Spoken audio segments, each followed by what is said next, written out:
Anthropic this week came out and said that their new Mythos model is so good that they are not releasing it to the public, as you know the AI companies are known to do. Just release it and see what happens. This one is apparently so good that they put it in a confined area, right? A sandbox, which is not connected to the internet. It's not like it's completely isolated from the rest of the world, and it got out. Got It out. actually, yes, it got out. It figured out how to get out of the sandbox environment. It did a multi-step thing that it like a multi-step script that it ran on its own that gave it internet access, and then it emailed one of the engineers that worked on the project while he was at a bar, not even in the office. It says, "Hey, I'm out," you know.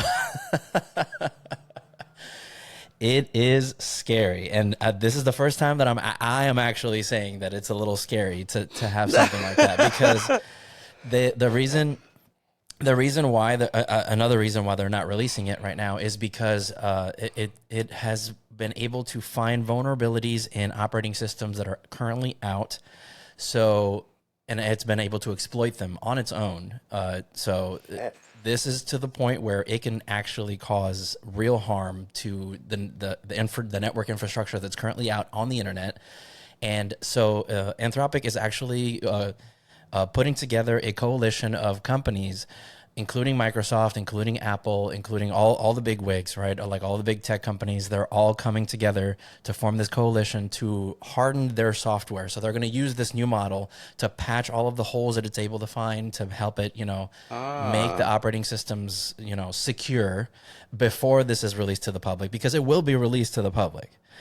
Make no mistake about that.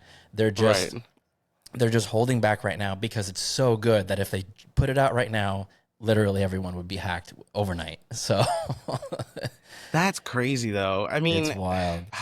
but the question is like, what was it prompted to do something, or what was the thought process? I mean, we talk about AI, how it only exists if we prompt it.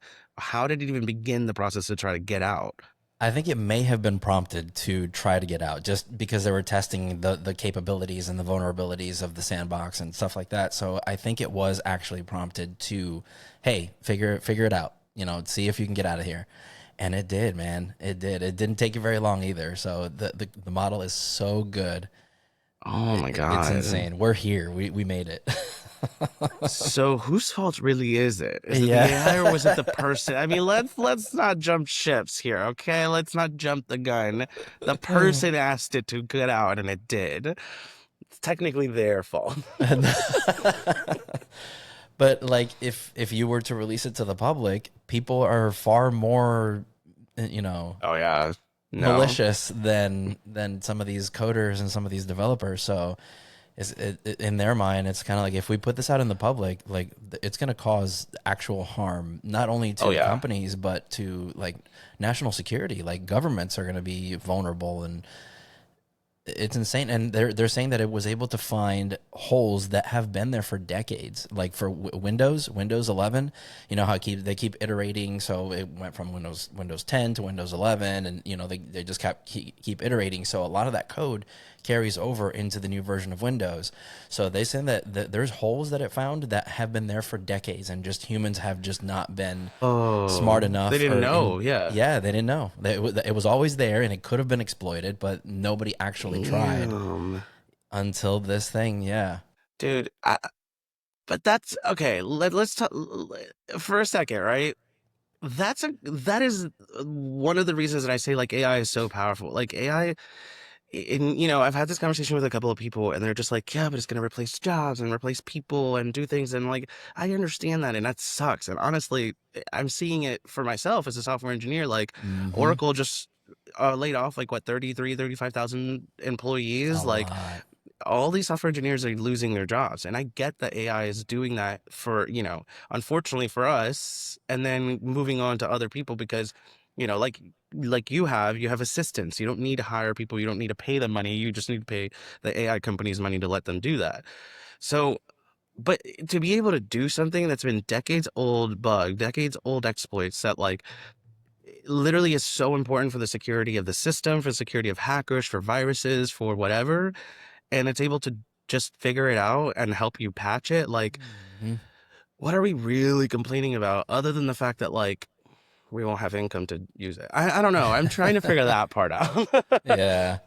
No, I think it says a lot about Anthropic and their ethics, and I think the CEO just coming out and literally telling everyone like, "Hey, y'all need to prepare because this is coming, and you need to patch your stuff because it will be hacked instantly. Like this is stuff that's just out there and just ready to be exploited." So I don't know. I think it might be a good thing. I think it's good that Anthropic was the one to do this because I think if it was OpenAI, I don't think they would be as cautious as Anthropic. I think they would have just released it and then broken the internet because they're more opportunist than anything. But I think that the fact that Anthropic is kind of pushing on the brakes a little bit and just kind of creating this coalition of companies and saying, hey, you need to harden your software now. Like let's Right. work together. I think it's a good thing.